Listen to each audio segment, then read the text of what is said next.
Grow 'em Big with Steve Bartylla. Brought to you by Huntworth and these other fine sponsors.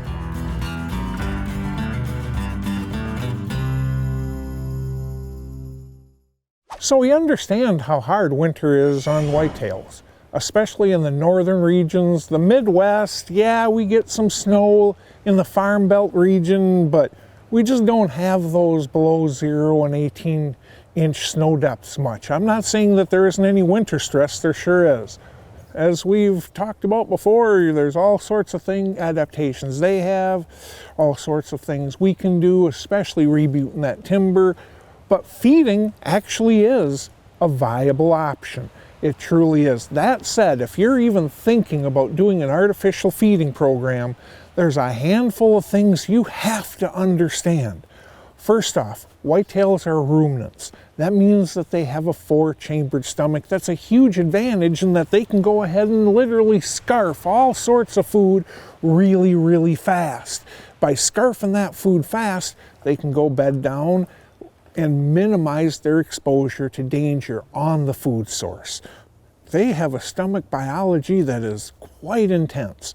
Microbes inside their stomach chambers are actually breaking down these woody plants, the grasses, the forbs, fancy name for weeds, all that type of stuff. They have to evolve.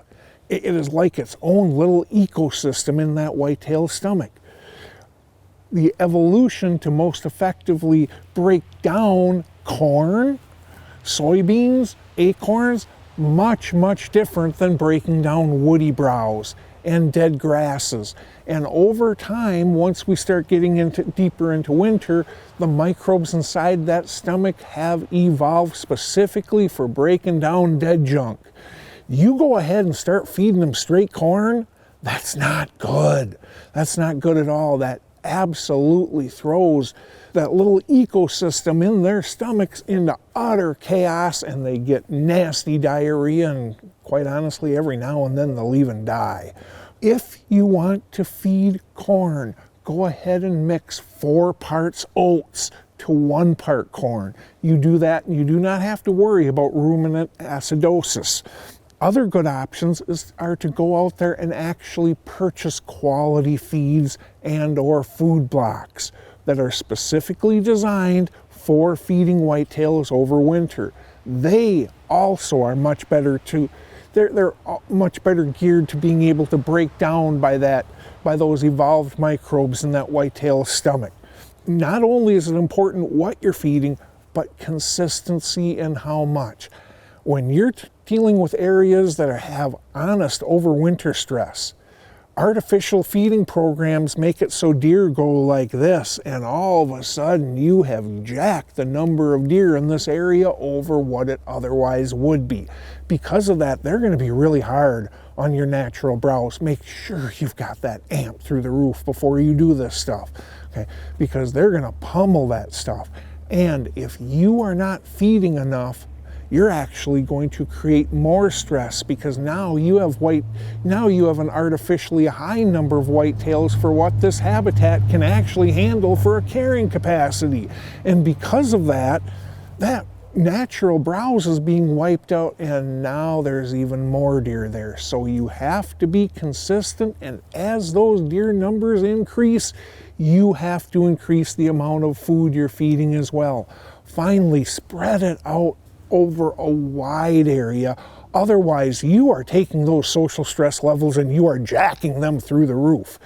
Observe when there's a feeder sometime in stressful situations, such as overwinter. That limited amount of food those deer are literally fighting over. So make it so there's waste at the end of each day, that you've got 5 to 10% left over. That is the goal. Make sure you're feeding something that they can really honestly be benefited by. Make sure it's a consistent feeding program that consistently increases as the deer numbers increase, and spread it out to reduce that social stress. Otherwise, you are creating so much stress it's not even funny. You do it right and it can be a big difference maker. Do it wrong and you can do a lot of harm. Final thoughts. brought to you by Huntworth. It is great when people want to go out and help deer over winter. I'm telling you right now, the woods is a beautiful way to do it. Just drop some trees, following all chainsaw safety rules, of course. We can do it with food plots as well to help them get into winter. If you're going to do an overwinter feeding program, you're going to do some good if you do it right, but you have to do it right. Do it wrong, you just did more harm than good.